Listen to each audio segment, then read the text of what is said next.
Prime minister साहब, बड़ी हलचल मची हुई है कल से वीडियो आने के बाद से। ये वीडियो पहले कहाँ पर थी? कुछ टाइमिंग के ऊपर बड़ा एतराज़ कर रहे हैं अपोजिशन जमातें कि ये पहले कहीं पर थी और अब अचानक से आ गई। और दूसरा ये भी शो किया जा रहा है कि शायद ऐसे मौके पर रिलीज़ करके इदारों को दबाव में लाने की कोशिश की जा रही है। मज़ीद फर्दर क्या एक्शन होने जा रहा है? क्या आपका कमेंट है इस वीडियो पे? पहली चीज़ तो मुझे बड़ा अफसोस से कहना पड़ता है कि जो भी ये सवाल कर रहे हैं उनको सबसे पहले तो एक सवाल करना चाहिए कि क्या यहाँ सियासतदानों के ज़मीरों का सौदा होता है या नहीं होता। सवाल तो ये है, क्या पैसा चलता है लोगों के ज़मीर ख़रीदने पे, रिश्वतें देने पे? और वो लोग जो कि मुल्क की लीडरशिप है, यानी आपके एमपीज़ और ये जो आपके सेनेटर्स हैं, ये मुल्क की लीडरशिप है। तो जो रिश्वत दे के सेनेटर बनता है और वो जो एमपीज़ अपने ज़मीर बेचते हैं, यानी सवाल तो ये है सबसे बड़ा। और पहले अगर ये सवाल अगर लोग पूछें कि ये क्या अभी हुआ है, ये 30 साल से हो रहा है, इसमें सबको पैसा मिलता है और लीडरशिप को पैसा मिलता है। और मुझे कैसे पता है? क्योंकि मुझे खुद पैसे की ऑफ़र आई हुई है। मुझे पहले 5 साल पहले जब हमारा सेनेट का इलेक्शन था, उन्होंने हमें पैसे की ऑफ़र की, तब मुझे पता चला कि ये तो ऊपर ये क्यों नहीं, जब एक पॉलिटिकल लीडरशिप को पता है कि पैसा चलता है, इन्होंने क्यों नहीं कोशिश की चेंज करने की? क्योंकि ये खुद पैसे बनाते हैं इसमें से। और ये जो सारी हमारी जमहूरियत की नफ़ी है, ये कौन सी जमहूरियत है कि आप पैसे बना के दे के सेनेटर बन जाए? और ये कौन से मेंबर्स ऑफ पार्लियामेंट हैं जो कि पैसे लेके अपनी वोट बेचें? तो ये तो जमहूरियत की नफ़ी हो गई।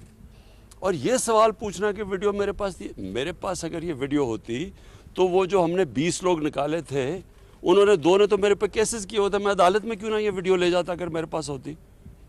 हमारा वकील जो 2 साल से जब जा रहा है अदालत में, तो वो वीडियो दिखा देता, केस ही ख़त्म हो जाता अगर मेरे पास ये होती पहले। सवाल ये नहीं है, फिर से मैं कहता हूँ, इन लोगों ने ये चोर जो अपने आप को सियासतदान कहते हैं, ये जो पीडीएम के अंदर ये जो सारी अपनी चोरी बचाने के लिए यूनियन बनी हुई है, इन सारों से सवाल ये पूछना चाहिए कि जब आपको पता था 30 साल से, तो मैं तो बाद में आया हूँ, 30 साल से आपकी पार्टी पावर में है, क्यों नहीं आपने इसको रोकने की कोशिश की? प्राइम मिनिस्टर साहब ये बताइएगा कि आप चीज़ों को छुपाने पे बिलीव नहीं करते। सारी रिपोर्टें हम मंजर पे ले आते हैं। ये आप कई दफ़ा फरमा चुके हैं, कह चुके हैं कि मुझे ऑफ़र हुई थी माजी में। तो आज ये बता दें कि वो ऑफ़र किसने की थी, कौन सी सियासी जमात थी, कौन सा फ़र्द था, ताकि उसका भी चेहरा सबके सामने आया जो आपके पास गया और पैसे लेके ऑफ़र की कि सेनेट की सीटें बेची जा सकती हैं, ख़रीदी जा सकती हैं। मुझे एक आदमी ने ऑफ़र नहीं की, कई लोगों ने ऑफ़र्स भिजवाई कि अगर आप हमें इस सेनेट की सीट दे दें तो कहीं हम इतना पैसा देने के लिए तैयार हैं, आप शौकत खान हमें दे दें। इस तरह की ऑफ़र्स होती है। अच्छा, एक मिनट सुन ले, देखें, एक ने नहीं दी, कईयों ने दी है। और ये मुझे नहीं मिलती, मेरे और लोगों को जो और मेरे मसलन जो समझते हैं ना पार्लियामेंट्री बोर्ड में है, उनको भी लोग पैसे ऑफ़र करते हैं कि जनाब अगर सेनेटर बना देती थी। इस वक्त बलूचिस्तान में एक सेनेटर बनने का जो रेट जा रहा है 50 करोड़ से 70 करोड़ पे जा रहा है, कि एक सेनेटर बनने के लिए तकरीबन 50 से 70 करोड़ रुपए वो खर्च करेंगे बनने के लिए। तो मुझे बताएं कि उन्होंने क्या बलूचिस्तान की, वो जो इतना पैसा खर्च करेगा वो कोई हातम ताई तो नहीं है, वो आके पैसा बनाएगा। तो पैसा किससे बनाएगा? पाकिस्तानी अवाम की खाल खींचेगा, पाकिस्तान का खून चूसेगा, इस तरह ही पैसा। कोई वो 70 करोड़ रुपया, कोई 50 करोड़ रुपया ऐसे तो नहीं खर्च करता।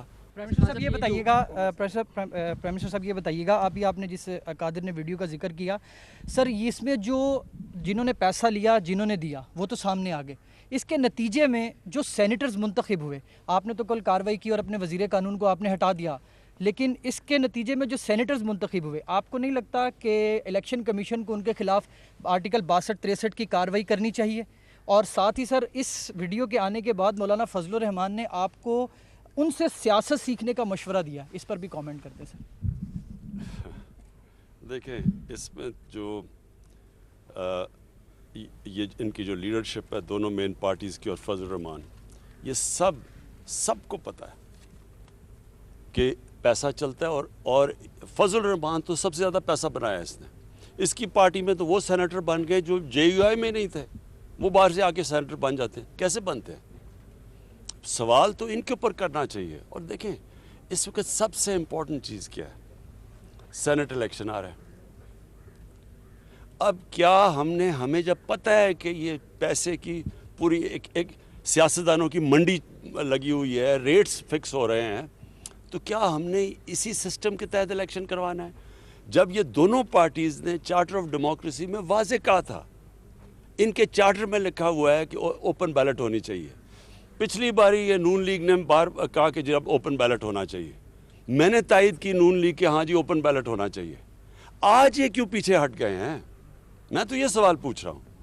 जब पता है अब असल इशू ये है, सेनेट इलेक्शन बाद में तो तफ्तीश करते रहें, इशू ये है कि क्या सेनेट इलेक्शन हमने इसी करप्ट सिस्टम के ज़रिए लड़ना है या ट्रांसपेरेंसी लेके आनी, ये सारा इशू है बस। अच्छा प्राइम मिनिस्टर साहब, पाकिस्तान एक ज़रूरी मुल्क है और हमने देखा है कि कल भी कैबिनेट ने गंदम और चीनी इंपोर्ट करने की बात की है और उसकी इजाज़त भी दी है।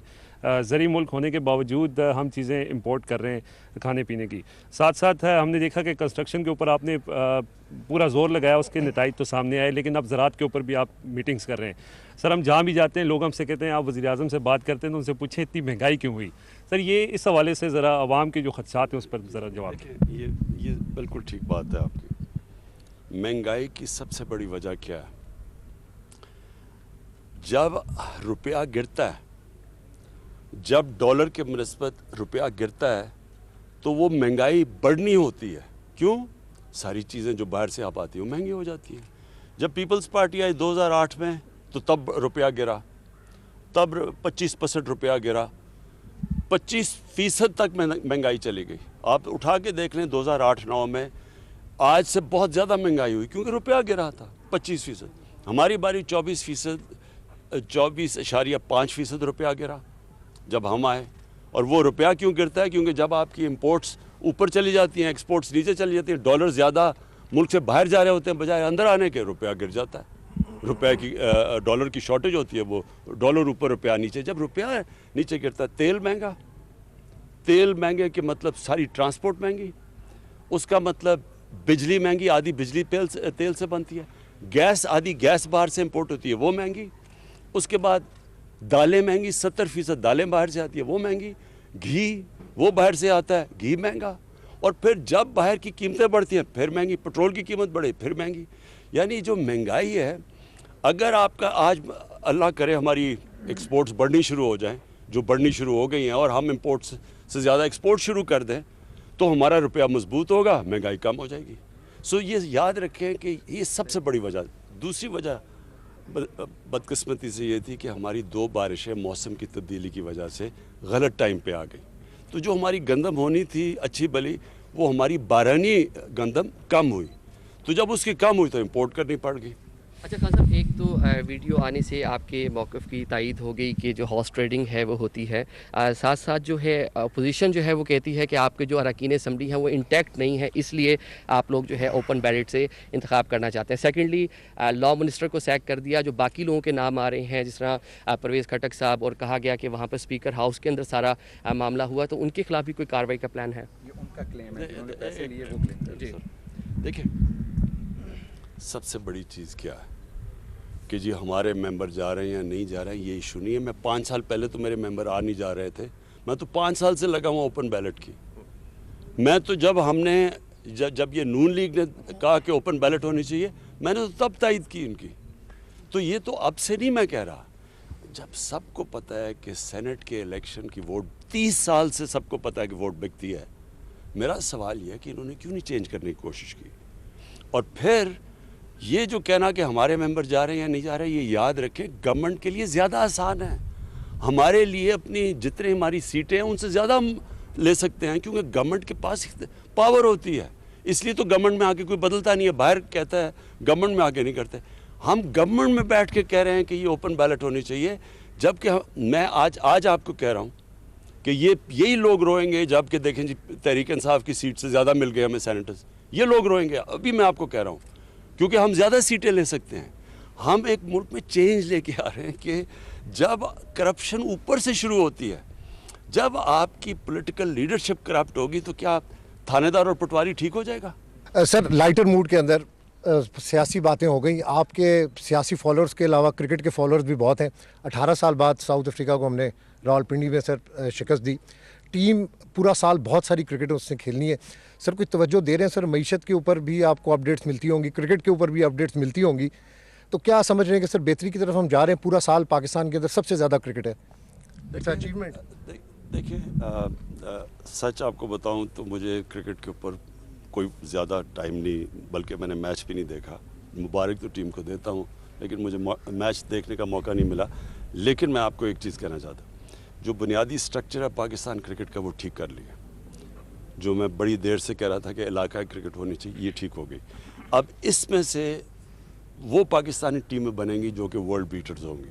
ابھی تک ہم اچھی ٹیم ہے, ہم ورلڈ بیٹنگ ٹیم نہیں بن سکے ابھی تک. اس کی وجہ یہ ہے کہ ہمارا جو بنیادی کرکٹ سٹرکچر تھا وہ غلط تھا. ہندوستان نے اپنا سٹرکچر ٹھیک کر لیا ہے, ہندوستان ایک دنیا کی بہترین ٹیم بنتی جا رہی ہے. ہمارا سٹرکچر کیونکہ ٹھیک نہیں ہے, ہمارا ٹیلنٹ زیادہ ہے, میرے ہندوستان سے بہت زیادہ ٹیلنٹ ہے یہاں, لیکن ہم جو ہمیں جس طرح کی پرفارمنس دینی چاہیے وہ ہم نہیں دے سکتے. تو اصل چیز یہ ہے کہ جو بنیادی سٹرکچر ہے وہ ٹھیک کریں, وہ انہوں نے ٹھیک کر لیا.